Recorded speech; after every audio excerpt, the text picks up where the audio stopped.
मंगलाचरण करना चाहिए। 3 बार मंगलाचरण हो, ग्रंथ के प्रारंभ में, ग्रंथ के मध्य में, ग्रंथ के विश्राम में।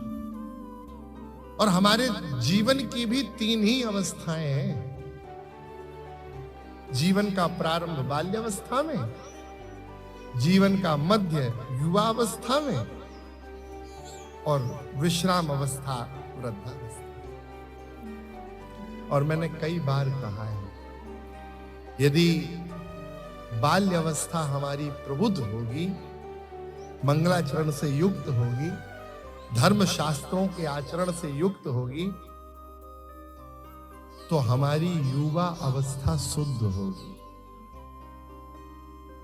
और युवा अवस्था शुद्ध होगी तभी हमारी वृद्धावस्था सिद्ध होगी। इसलिए प्रारंभ करना पड़ेगा बाल्य अवस्था से ही। श्रीमद् भागवत में प्रहलाद जी उपदेश करते हैं तो कहते हैं कौमारे आचरित काल। बाल्यावस्था कुमार अवस्था से भजन करो। हम यदि अपने छोटे छोटे बच्चों को तिलक लगाने का संस्कार देंगे, सिखा रखने का संस्कार देंगे, यज्ञोपवीत पहनने का संस्कार देंगे, तब ना वह युवान अवस्था में भगवत सेवा करेंगे। अब तो विचित्र है, बच्चों को पढ़ाते हैं रेन रेन गो अवे।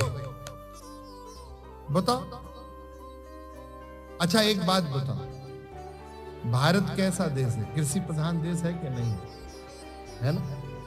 और कृषि के लिए सर्वाधिक आवश्यकता किस वस्तु की है? प्रसाद की है। वाह, आप सब पढ़े लिखे। अब हम आपसे पूछते हैं, यदि बरसात ना हो तो खेती हो जाएगी? बच्चों का हृदय निर्मल होता है कि नहीं होता है? होता है। और भगवान किस हृदय की बात मानते हैं? निर्मल मन जन सो मोहि पावा। बच्चों से ज्यादा निर्मल कौन होगा? उनके हृदय में किसी के प्रति राग नहीं, किसी के प्रति द्वेष नहीं।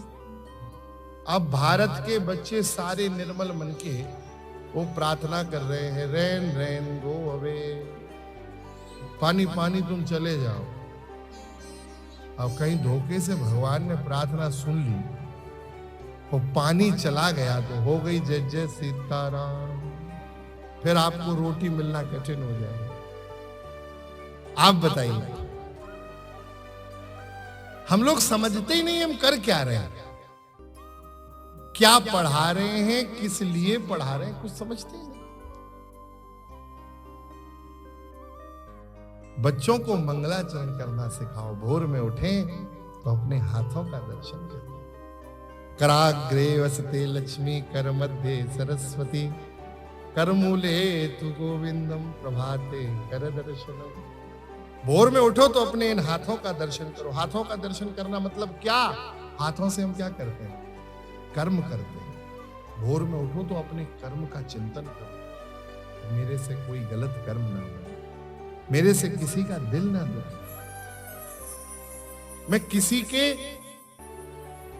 यदि सहयोग ना कर पाऊं तो किसी के कार्य की बाधा ना बनूं, अवरोध ना खड़ा करूं किसी के लिए।